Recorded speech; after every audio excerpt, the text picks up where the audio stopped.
All right, guys. Welcome to another episode of the Spike Week SportsGrid Best Ball Crossover Show. I am Erik Beimfohr. You can find me on Twitter at Erik Beimfohr. As always, I'm joined by Davis Mattek, who you can find on Twitter at Davis Mattek. We're a week away from the season, and it could not get here soon enough. I'm so sick of hearing about how Mike Davis is a workhorse and we're all idiots for not liking him, or, XYZ is a bust. I'm sick of seeing more guys go on IR, like my guy Darrington Evans last night, and I'm ready for it to just get here. But the feeling, we were talking right before this, and the feeling that I'm having, Davis, is I'm starting to have some guys that I've been super high on all summer, and I'm worried that I'm going to be left holding the bag. That's where I'm starting to feel right now. Yeah, I mean, which I think is, I guess, what we should expect, because we all started drafting all these leagues in June and July, and the trade-off you make doing that is you hope the trade-off is not, for every 14th round Elijah Moore, you have, a third round J.K. Dobbins, right? You hope the trade-off is you actually have more teams with the mega values than you do with guys who end up, either getting hurt, having a role change, getting cut, getting traded. And for a while, who my biggest bag was? It was Michael Thomas, because I was having a sick run of getting the 101 or the 102. In the first puppy, I think I got the 101 like 12 times or something. Jesus. And it just felt like cheating to be able to start Christian McCaffrey, then take George Kittle, and then take Michael Thomas, because you're sitting there looking at your roster and like, okay, I have the number one running back. I have a guy who could very easily be the top tight end in half PPR. And I have a guy who's finished wide receiver 1 before as well. And I don't even know, I don't even think I loved Michael Thomas that much. I literally think I just fell in love with that narrative. So Michael Thomas versus Terry McLaurin, Michael Thomas versus Allen Robinson, I was not diversifying those at all before the injury. I was just smashing Michael Thomas. Yeah, I'm trying to think of if there wasn't really an early round guy I guess maybe Gibson, but I didn't go that hard at Gibson. And he's kind of, like you said, that 1-2 turn is like a very hyper specific set of players at any given time. And so I think it's easier for that to happen there. And so like Darrington Evans is like the guy that people would say like, oh, you're holding these Evans bags, but like he got hurt, and I don't really feel bad about taking a bunch of him, and he's on short-term IR. So I'm not super worried about it. The guy, I think you guys said it last night. I haven't finished your draft on ship chasing. And I think you brought it up, but like it's possible about Trey Lance being, no, that's a good one. Trey Lance, I'm going to say this right now, and I'm sorry to everyone. Trey Lance is a bag. Now it might work out. It might work out in such a way that, okay, you drafted Trey Lance and Matt Stafford, and Stafford just rips off 8 sick weeks, has a bunch of, 303 games, and it works out that Lance is the guy you needed in the playoffs. But Lance is a bag right now. Like he is not looking like a favorite to start early in the season. So I have a little bit of a different perspective. My fear with Lance right now isn't about the injury. I actually don't give a shit about the injury. I know Peter was saying he's a little worried. That has him spooked. I'm not personally worried about that. And maybe that's wrong too. I don't know. I think he's going to play week 1, but I legitimately believe Kyle Shanahan wants to do this committee thing to start the year. Like they came out, if you watched, it's just preseason. I know what they did on offense in that last preseason game was fucking epic. I know it was like the Raiders backups or whatever, but they came out and ran like college style offense, and they were rotating Lance and Jimmy play by play, not series by series, play by play. And they're rotating some of the other personnel with them. And they were basically running 2 schemes. When Lance would come in, they were running college zone read offense, and Mostert was absolutely just running wild on defenses. And then they would come in and bring Jimmy and run a little bit more of the traditional kind of Kyle Shanahan-esque offense. And that it worked so perfect. And the other thing that was super, super interesting about it is the quarterback is like running the play in, basically. So he doesn't have to sit there and wait, and have Kyle get on the headphones and talk to him about the play. So like Jimmy would start and Lance would run in and he would have the play and everybody would go get lined up. And it was like they were running a play within like 5 seconds of the play clock. And they're just destroying. And again, I know it was preseason and it's a small sample, blah, blah, blah. But I'm just envisioning this scenario, the Kyle Shanahan type guy, evil genius coming out there and just using Lance. And he's given us indications that he wants to do that anyway. He's mentioned it a bunch of times. He's kind of full of shit, so we've kind of written it off. But I legitimately believe that that's what they're going to do. So my concern is not so much that like Lance doesn't touch the field. It's that the exact same point I think that you made, which is like they're just going to win every game. Yep, they're just going to be like their season to start the year. Like I think that the Rams is like their hardest game. But like I don't know. Like I think the 49ers are maybe the best team in the NFC. They can. I really think they. Yeah. Like I'm bullish on the whole division. That's the crazy thing about that division. I'm bullish on the Cardinals. I'm bullish on. I'm not bullish on the Seahawks, but Russell Wilson is that good. The Seahawks are the team I'm the least bullish on. But they have Russell Wilson, so you just win 60% of your games, and he's your quarterback. And then I'm really bullish on Trey Lance and. I am a mega bull on the Rams. Like I just am a mega bull. I think the Rams can win the Super Bowl too.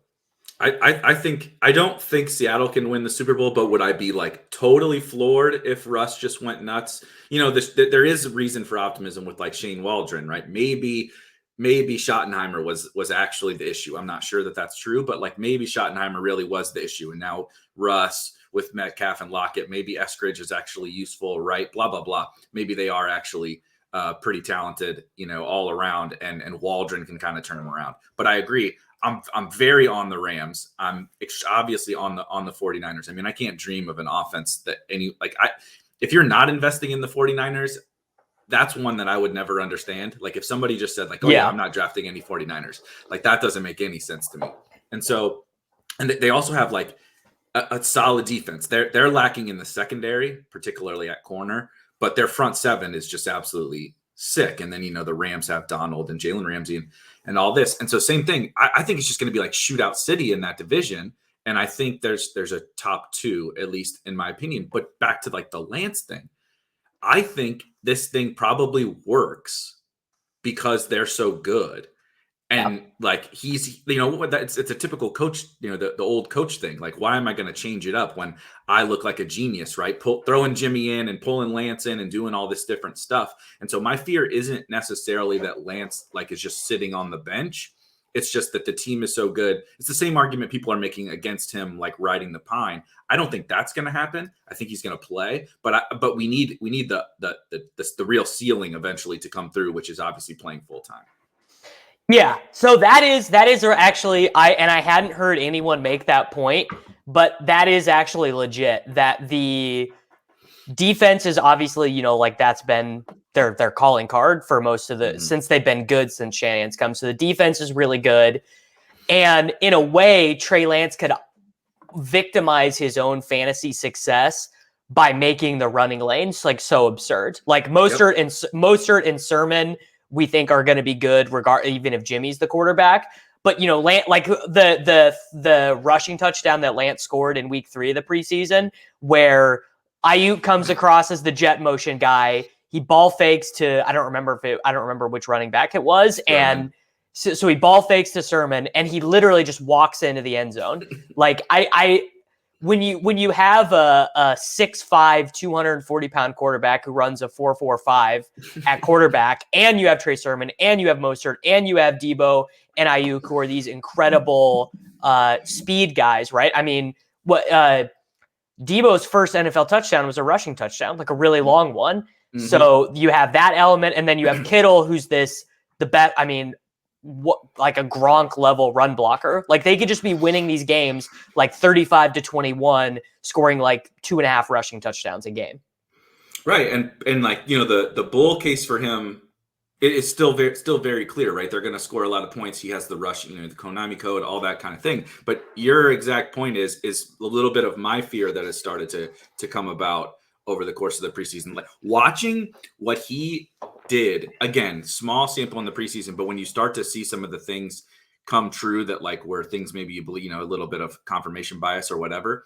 But Raheem Mostert might be the single most perfect fit with Trey Lance that you could like. Raheem Mostert deserved to have a guy like Trey Lance far earlier in his career because the threat of Trey Lance on all these zone read concepts is just enough for Raheem, the fastest running back in the NFL, basically, to be able to get the edge. And like Mostert is just going to run wild. And so Lance is going to have this real life impact. We're going to be I've envisioned a scenario that we were right, but we were wrong on Trey Lance, basically, from a fantasy perspective. They're going to score a ton of points. He's going to be fine. Like, he's not going to be a 0 in fantasy, obviously, when you run like that on that offense. But Right. the real ceiling may not come because of all these other factors about the team. And his real life impact is greater than his fantasy impact. That's like what I'm fearing right now. Not as much like, oh, he's never going to play.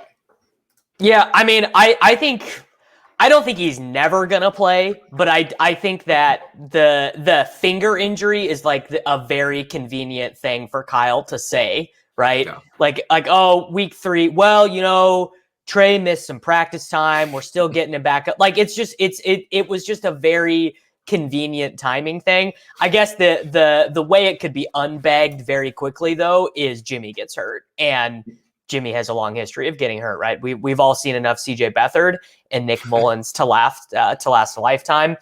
One of our bags is Darrington Evans. He's only on the short-term IR, so I don't think he's like a 0. But the reason it's a bag is because we spent a lot of those picks taking him over Chuba Hubbard, and I would just love to be looking at my applet right now and be like, oh my God, I have 18% Chuba Hubbard. Like I strategically played that perfect. And I didn't because I have all of this Darrington Evans. Yeah, I am lucky enough that I have a good clip of all these late round running backs, so I don't feel too terrible about it. What I feel bad about for Evans, and maybe this is just me being a little bit of a pessimist, is I think the bet was great. I have zero issues with making that bet on that type of a player and all the surrounding details of Evans. The issue is when you're hurt and you miss all this time in camp as a young player, and again, going back to like the coaching thing, like Mike Vrabel is definitely the kind of dude that's like, this guy was in camp, Jeremy McNichols was like the only healthy guy here, or Mekhi Sargent, I guess technically was probably the only healthy guy here for all of camp, played well. He's going to get at least a few snaps the first 3 weeks while Evans is out. So even if it is really only a 3-week thing, you have to be available. You have to earn your snaps. And it's just going to be tougher for him now to earn that, that bit role, right? Henry plays 75% of snaps and somebody else is going to fill that role. That was him, which then set him up to be, the lottery ticket contingent play. And it's just it's a thinner path now when you're just not there and able to practice.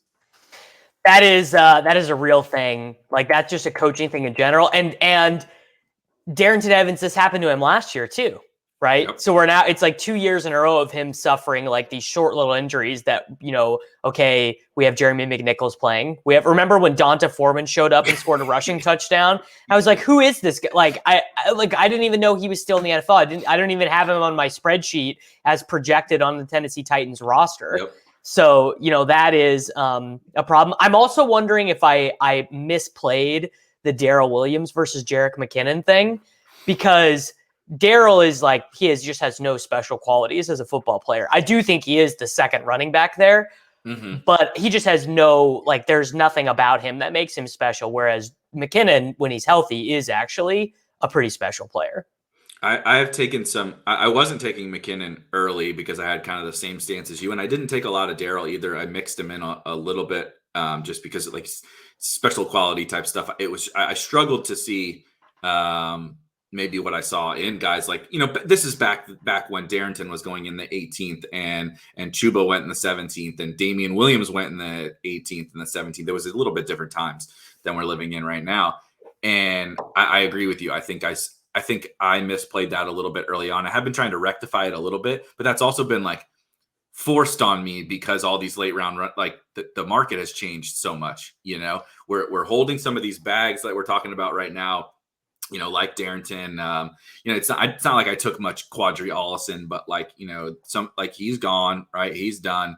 I'm trying to think. The one I was going to bring up Chuba, actually. I'm glad that you brought him up because I do feel good about him, but they did pick up Royce Freeman off waivers. Do you think that has any bearing at all, or do you still feel like Chuba is going to be like the Mike Davis of last year? I mean, I think he is like, I mean, not that McCaffrey is going to get injured, but like Royce Freeman is just like, I mean, they cut Phillip Lindsay, but they wouldn't even play him over Phillip Lindsay last year. Like, and Royce Freeman was a really good college player. So I actually don't understand why it never happened for him at the NFL level. Cause I always thought he was pretty good, but now he's like a 29-year-old guy on his second team who was behind Melvin Gordon and Phillip Lindsay last year. Like, just not an exciting. Maybe they would have like Royce play like third downs or something, which obviously would be really bad for Chuba. Yeah. But I mean, that feels thin. But it's like, I don't know, is Royce Freeman better than Rodney Smith, the guy they waived? Probably, yeah. Yeah, probably, but by how much? I mean, who am I? I am not good enough at projecting, these like barely fringe NFL running backs. I'm sure there are people out there that have strong takes on Royce Freeman. I did think it was a knock. I went from, there was like a 6-hour span or 12-hour span where I was like, oh my God, Chuba's like the best pick in all of drafts. Like, what are we doing here? He needs to go like 4 rounds higher. And then they immediately knocked me back down to where I at least have to like think about it a little bit. Remember when Royce Freeman, it was when he got drafted, right? That everybody thought, we do the projectable volume, the rookie running back thing on the Broncos. And he was like a 4th round pick in fantasy or something, wasn't he? Yeah. And that actually happened for the Broncos like year after year. That was like a continual Broncos thing. Cause if you go look at the 2018 Broncos, they had Royce Freeman on that team, but his teammate, Phillip Lindsay, actually ended up outproducing him. And then Devontae Booker was on that team as well. The year before, CJ Anderson had 1,000 yards, but Jamal Charles was on that team, right? Geez. So that was when it was at the end for him. There was a year where their backfield was Devontae Booker, CJ Anderson, Justin Forsett. Booker was being overdrafted that year. Please tell me you remember Ronnie Hillman. Of course, Ronnie Hillman is the worst story than Royce Freeman. But it even goes even further. They had Monty Ball on those teams. They had Noshawn Moreno on those teams. Like the Broncos backfield has been a mess for as long as their quarterback situation has been a mess, basically. Yeah, that is so true. Every year there was a Broncos running back in fantasy going between the Monty Ball one was funny because he was like, crazy high pick in fantasy. And every single year. So prayers up that we're not doing that again with Javonte. So I'm trying to think about any other bags. I was not worried, but I did feel good that CD came off the COVID list. We were getting 0 updates about what the hell was going on, and he was on the list for such a long time that I was at least getting like, I was not worried about like my having bags, but it was like, are we ever going to get an update about when CD is coming off the COVID list? The season starts in a week. Yeah, I'm not worried, or I'm not worried about what I've done. I don't think it's a bag, but like Hardman obviously has the opportunity to be this gigantic bag, right? And also not only do I'm looking at my stuff right now, I have 24% Hardman on Underdog, which is how I want it. I'm not saying like I'm doing this how I want it, but I also have 19% Pringle, which again, I think that those work in concert. Whereas if Hardman doesn't pay off, Pringle can. Those guys maybe slightly negatively correlate. But if Demarcus Robinson just is a traffic cone all year long, the way he has been the last couple of years, and they don't actually move on from playing him 60% of the snaps, that's like a nightmare, right? Like my strategy is pretty heavily implying that Demarcus Robinson is the wide receiver 4 on the Chiefs, and he played as the wide receiver 3 in the last preseason game. Pringle only played 1 snap with Mahomes in the 3rd preseason game. which is just wild to me. I mean, I'm not saying that Byron Pringle is some stud because he's not, but it's like it felt like a safe bet that like Demarcus Robinson sucks. Everyone knows he sucks, and we can just bet on him continuing to suck in an offense that needs someone to not suck.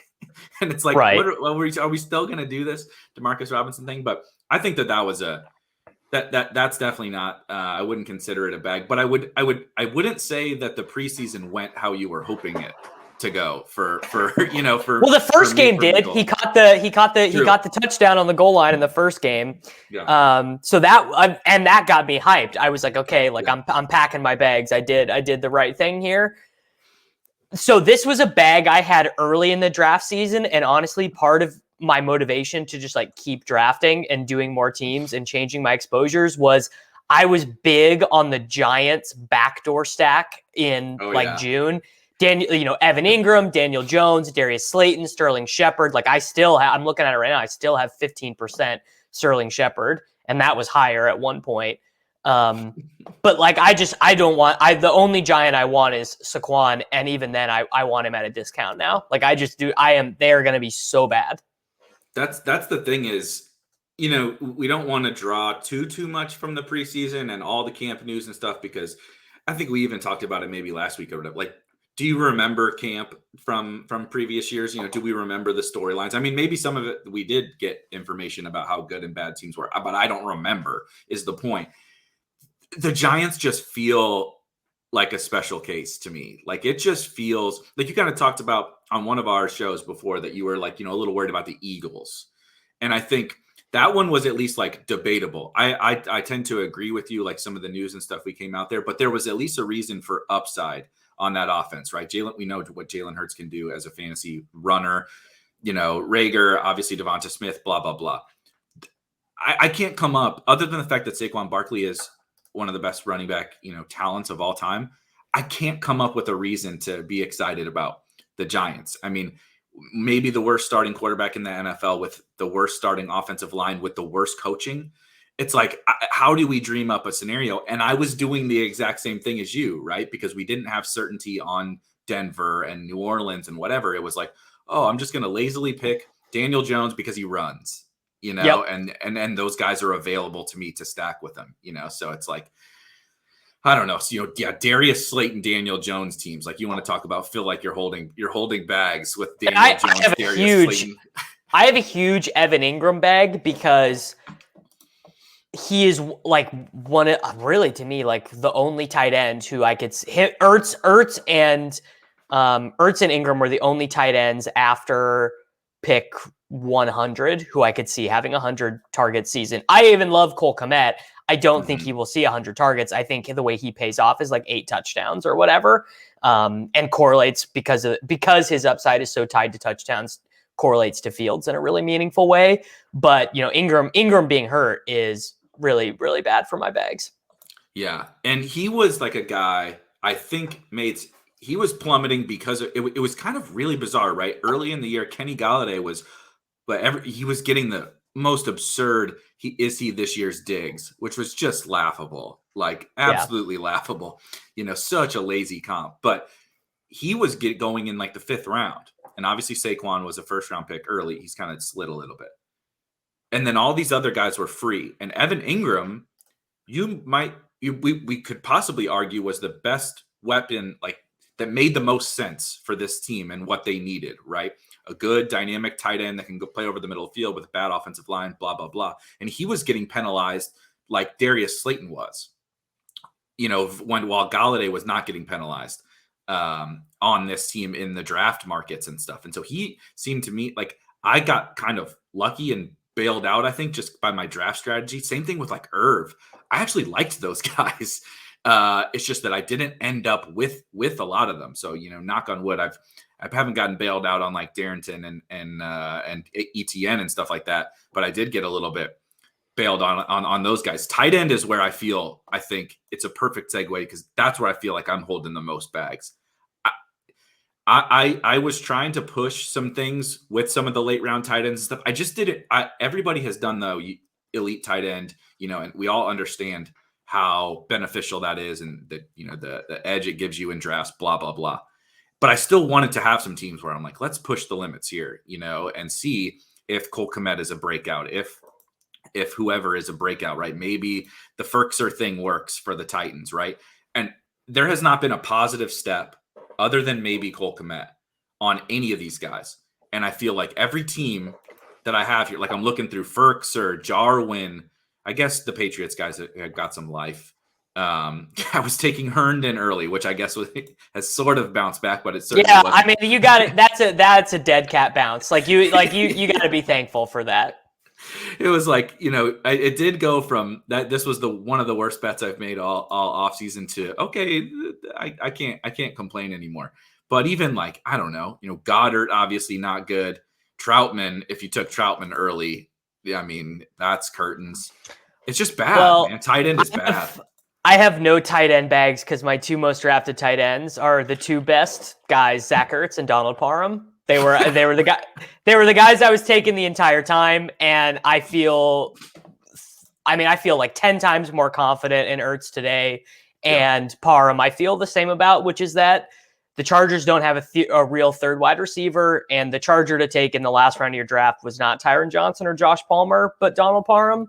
I feel the same way. I mean, my tight end, I do have tight end bags because I was kind of middling it, where I actually think what you did structurally was right, which is just try to push it with, two guys, round 16, round 18, and just try to scrape by. What I did a lot of the middling, a lot of like Gerald Everett, Mike Gesicki, Ferkser Hooper, Tunyon Jared Cook, Jonnu and Jarwin, stuff like that. And that will be something that I try to not do next year. I think I will just try and go two really cheap guys or, one expensive guy, 118th round guy, and whoever ends up, whatever tight ends end up being, the tight end 5, 6, and 7 next year, who are all overdrafted. I still think I will still probably draft the overdrafted tight ends in best ball next year, because even the overdrafted guys, it's kind of like the dead zone at running back. Like Todd Gurley had a 12% win rate despite being an awful pick last year.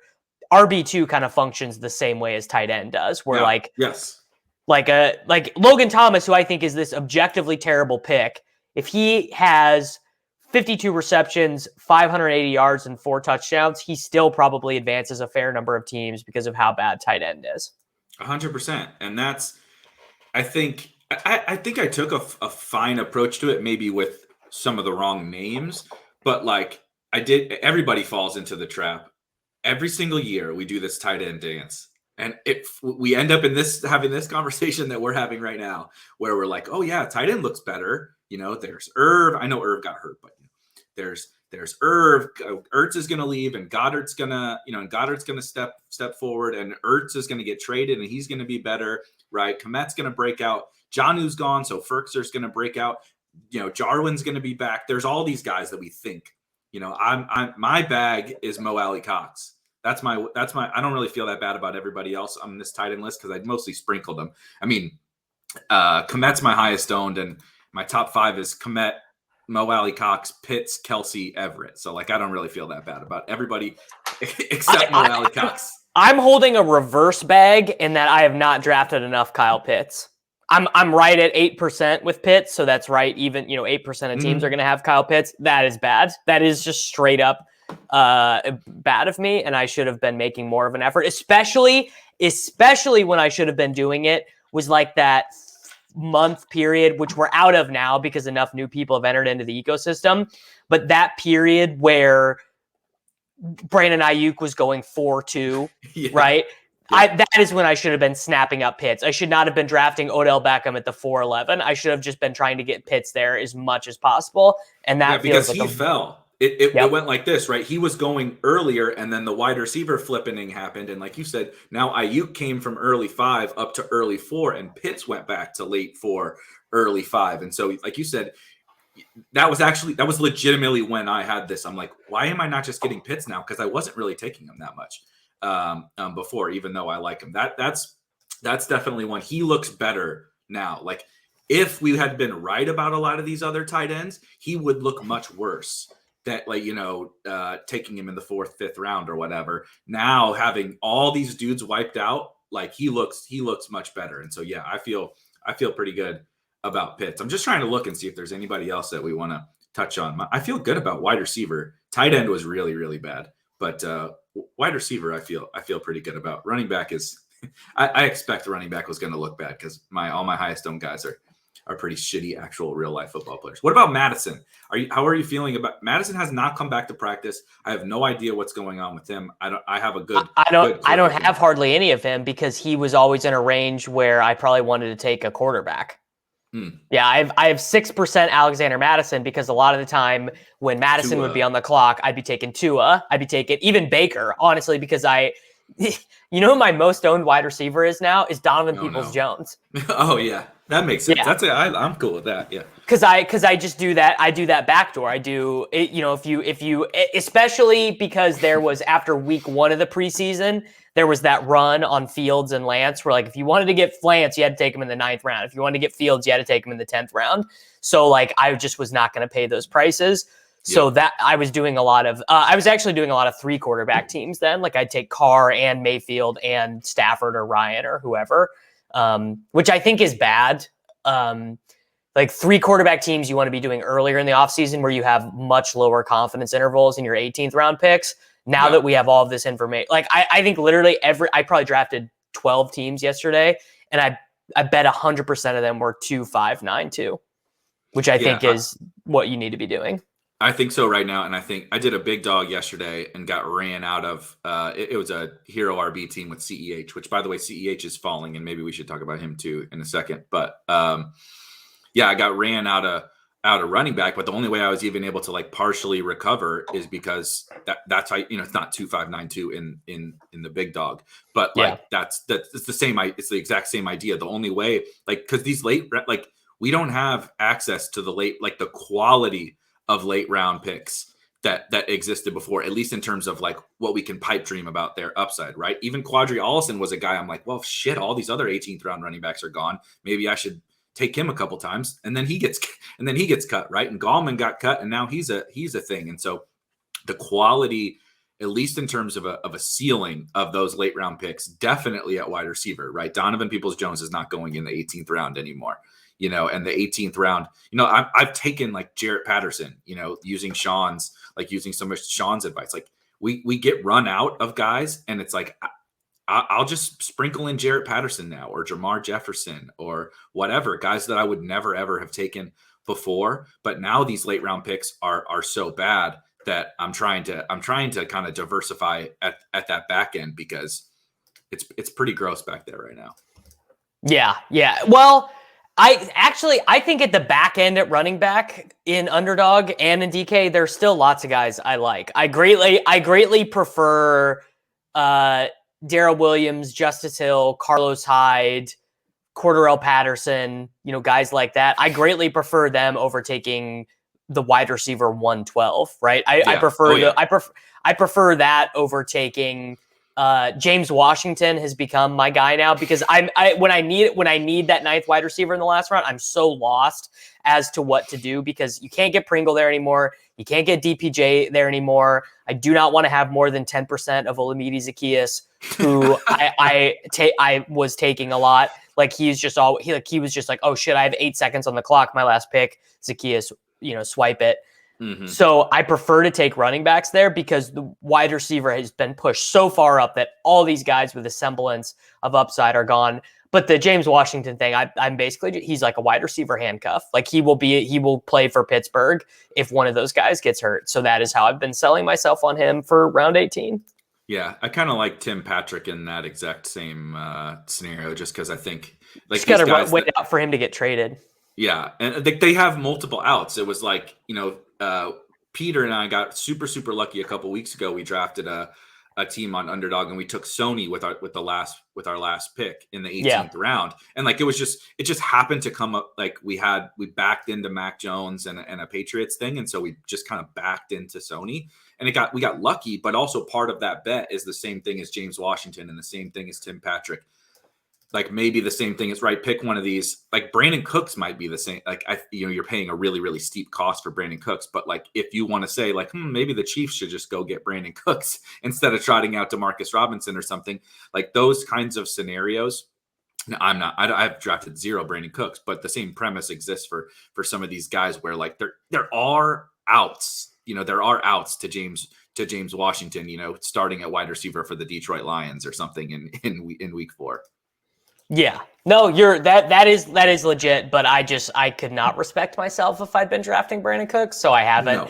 Maybe that could burn me, right? Maybe Brandon Cooks maybe he gets traded to the Chiefs, maybe he gets traded to the Saints, right? Like, I mean, there are outs, but I don't know. I do feel blessed that I have like no Perryman, because I know people like, I have 8%. I have 8% Perryman, which is honestly more than I thought. I went through a weird phase where I was drafting Seahawks Lions stacks for that week 17 game.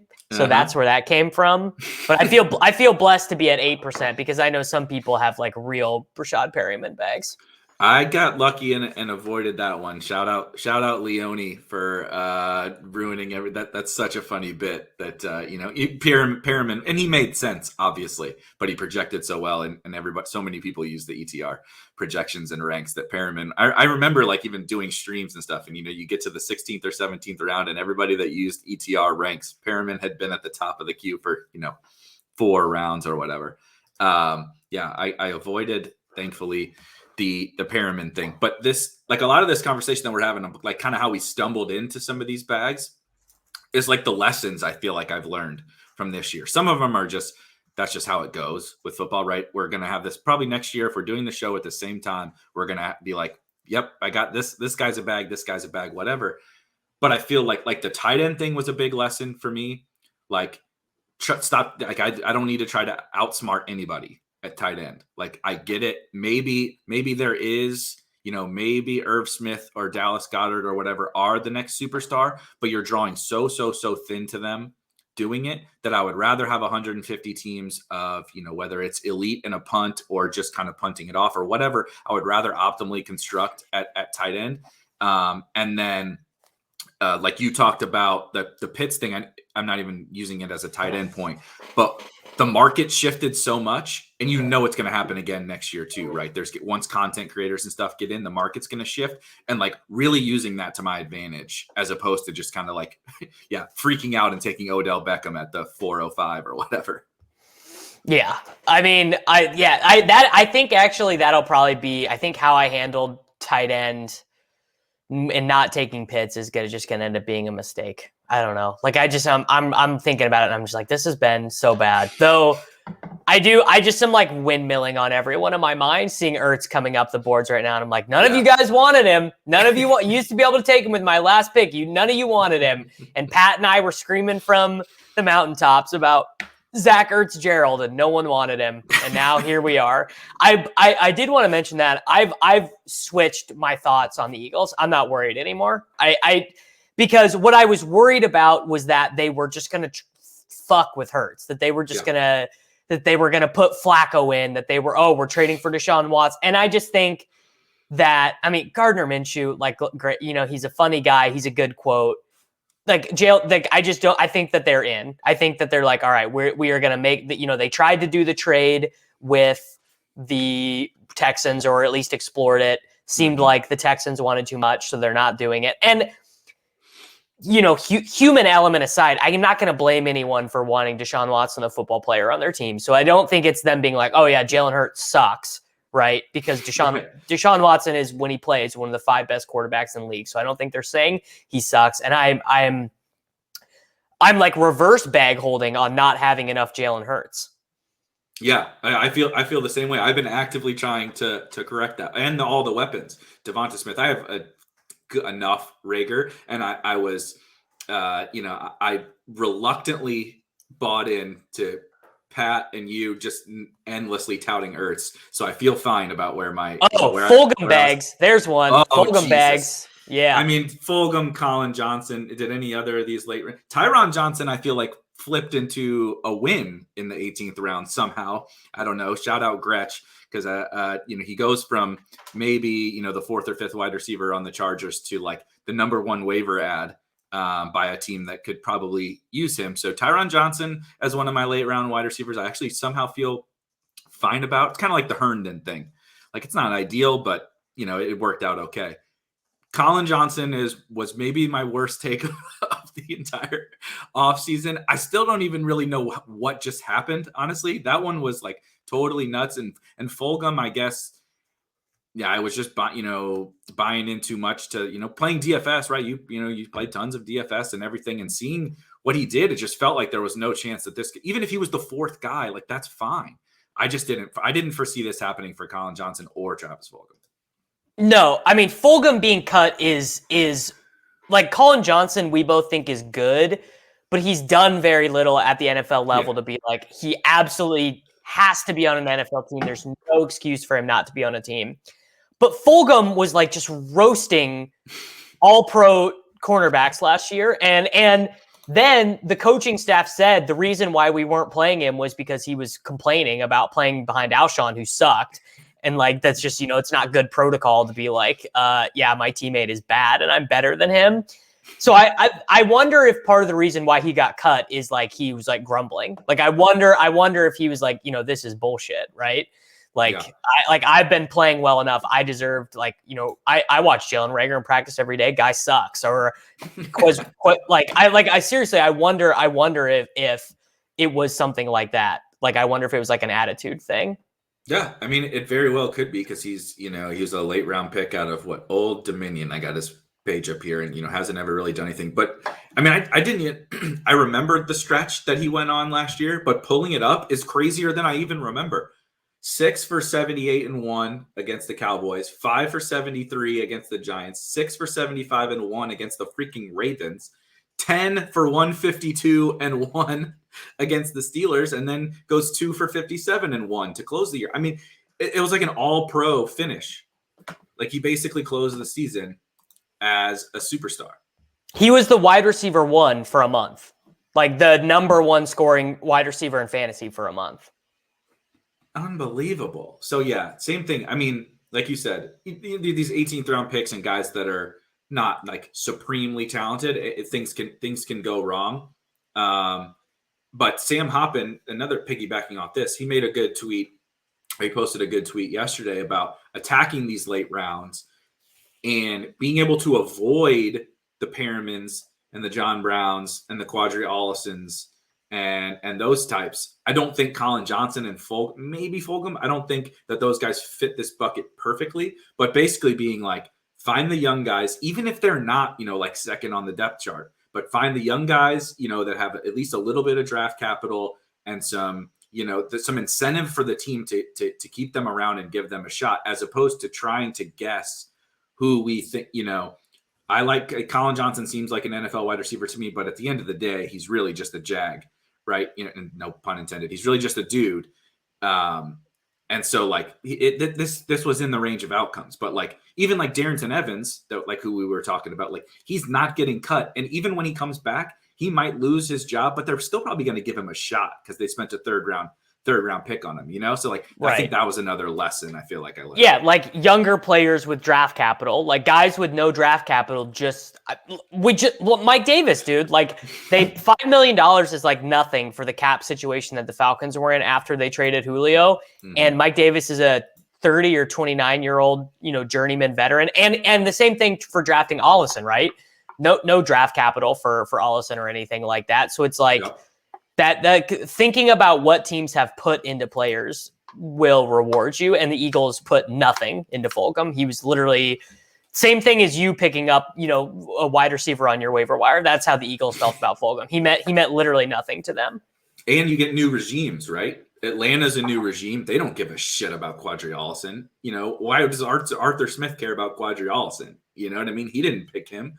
So that's even worse. The Eagles, new coaching staff, like right there's Urban obviously is a new coach, for these teams. And so I think that was something that I probably did not. That's a strategic bag that I just didn't, when you're physically going through the draft and there's 30 seconds on the clock, I didn't keep those kinds of things in mind enough. Yeah. It just, I mean, there's lots of stuff to learn. I'm so curious to what happens with win rates, right? Because Yep. even as the market has adjusted some, I'm even seeing the underdog wide receiver push slip into main event stuff. Like some wide receivers are going higher than ever. Now, you can also get Will Fuller in the 9th round of the main event, which is like, it's the most absurd thing of all time. But like it's going to be really funny when like Jerry Jeudy has 1,000 yards, 80 receptions, and 6 touchdowns, and has like a 3% win rate because of how you were forced to draft him. Like it's gonna be hilarious to look back. And I had this galaxy brain thought. I was walking the dog the other day. So you know how we build out these sims for DFS slates, right? You know, Leone runs sims. They have our buddy Justin does run the sims. Like there's all that stuff. I was just wondering, like, how much computational power would you need to run best ball sims? Like, certainly more computational power than you would need to, like, think about a DFS slate. Yeah. And then, I don't know, you multiply that by 100 in terms of computing power and hash rate. But, like, I don't know, if the prize pools gets big enough, someone's going to do it. Someone is going to find a way to run sims for what you would need for best ball.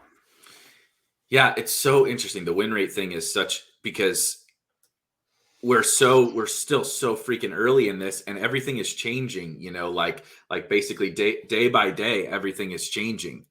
Like, you know, you talked about, go look at the first teams that you drafted, and then go look at after the fucking wide receiver revolution that happened in the middle of the season. And even now, go look at now. It's like we lived in all these different worlds for the last few months. And now try to compare that to last year, right? Even just last year, like, I mean, I didn't know what I was doing at the beginning of this summer. I certainly didn't know what I was doing last year. And I made money. I've never lost money playing best ball. And I would laugh at the teams that I made in the past.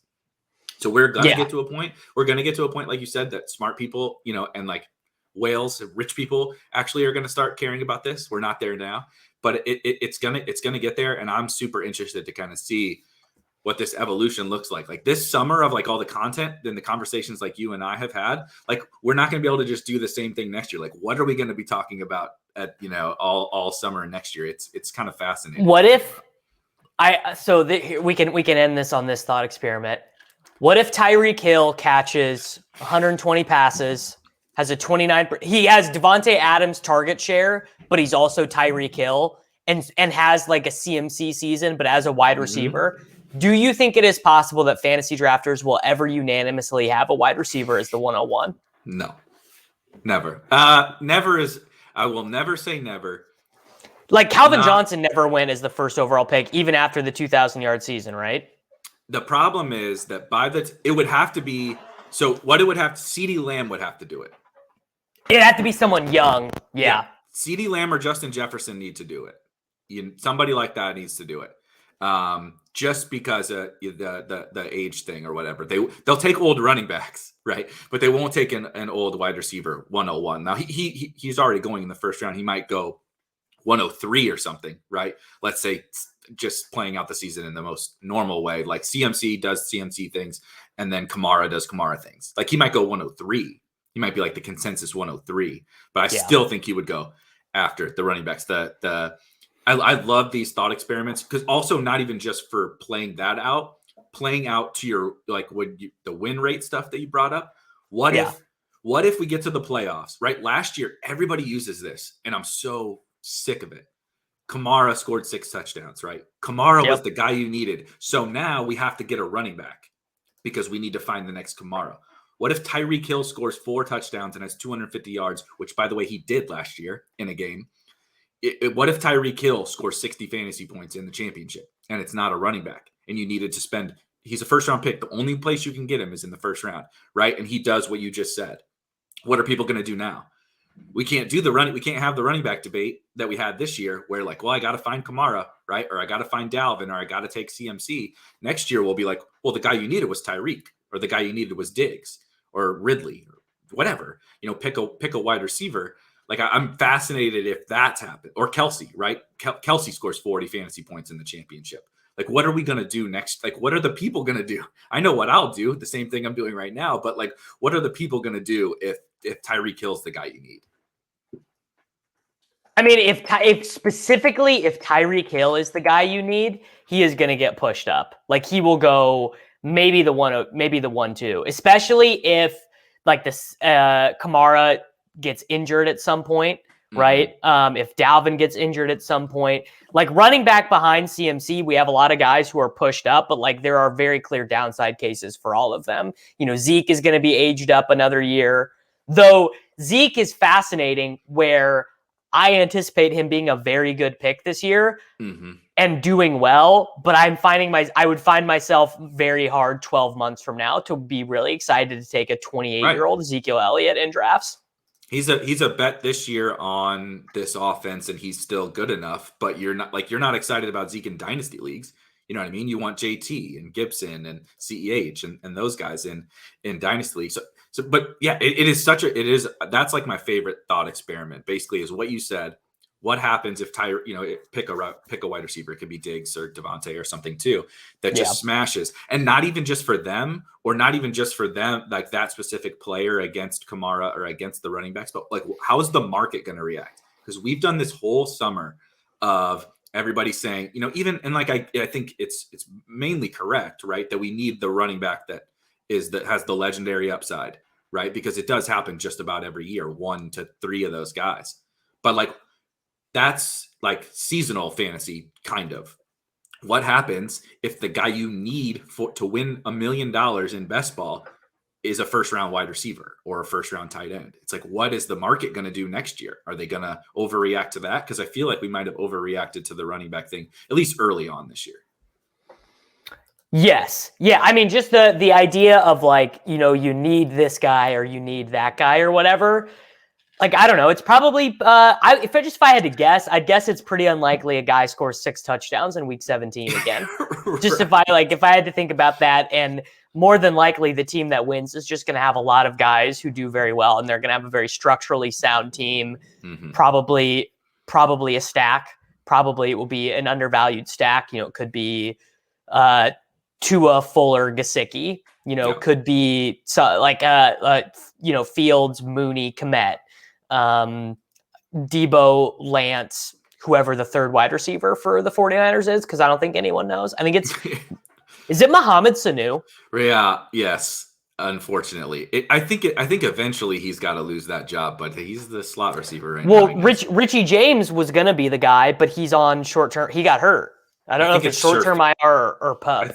I think Sherfield will eventually win that job, which is they kept Jalen Hurd around, but he looks so bad in the preseason. Yeah. God, he looks so bad. Well, I mean, he's literally been injured like 100 times.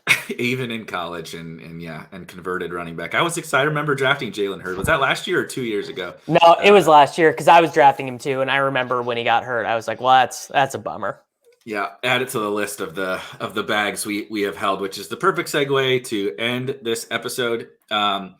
Maybe we can try and hop on something or do a draft next week on at some point in time to kind of conclude this before, or we can get into do this again next Friday and kind of like recap where we're at now that the best ball season, draft season will be over at this time next week. Yeah, that's a good plan. Yeah. So what last thing? What do you got? What do you got cooking? The rest, we got 6 days until we got to kick this thing off. What are you doing up until then? Well, so starting next week, so I guess Monday, I actually have the day off. I think the first Labor Day I haven't worked in forever because that's always a big football time. Oh yeah. And not working just means I'm going to be doing so many fucking drafts. I just got to get.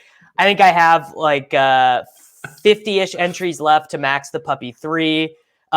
Funnily enough, my girlfriend is out of town this weekend. She went to Chicago with her friends. So dude, I was up until 1:00 in the morning last night, literally drafting until my eyes were I skipped the gym this morning because I was like, I got to get, this is I've been smiled on by the heavens to get all the drafts done that I need to do. But the SportsGrid Fantasy Football Podcast is going to go daily starting next week. Take cast weekly, everyone knows. And then I'm in the spreadsheets for week 1. We're working on week 1 projections, and they'll be up. And yeah, I need to remind everyone, believe it or not, talk about your best ball exposures after week 1 is locked, straight to jail. Straight to jail. No trial, no nothing. No trial. Straight to jail. I have enjoyed this entire summer of drafting. I can deal with the Mike Davis tweets and all the, like Twitter also pumps all this stuff in my face of these people, the clickbait tweets about like, you said it yesterday, I think like the people tweeting like Russell Gage is what you want Kyle Pitts to be. And I'm like, I can suffer through that, right? Those are just absolutely egregious level tweets. I don't think I can do the best ball exposures when I cannot hear about that you have a team with DeMarcus Robinson and Byron Pringle on it in week 3 after Mahomes throws for 500 yards. I'm going to be guilty of it too. Cause like the first time Donovan Peoples-Jones catches a long touchdown, I'm going to want to be like, I'm so rich. So we're all in it together. But we all have to promise to not do it because it's just this is the most absurd best ball has ever been in the offseason, and we gotta not do it. We can all be excited. You're allowed to be excited. You're allowed to be excited. Maybe if you got a buddy that you like have an agreement with, you're both like, this is going to be my venting, right? I'm going to tell you about how much Donovan Peoples-Jones I have after he catches a 60-yard touchdown in week 1. But just so long as we do not publicly share this shit, because we're all in this together and it's going to be absolutely miserable after every single touchdown for the first couple of weeks. So anyway, so I'm pretty much the same as Davis next week. It's going to be a grind, man. I'm going to try to get out a full schedule because I'm working on setting up some other drafts, and Thursday's probably just going to be like a freaking draft-a-palooza. So look out for more on just overall schedule. But for me and for Davis and for the Russell Gage people, we will catch you guys next week after draft season has concluded.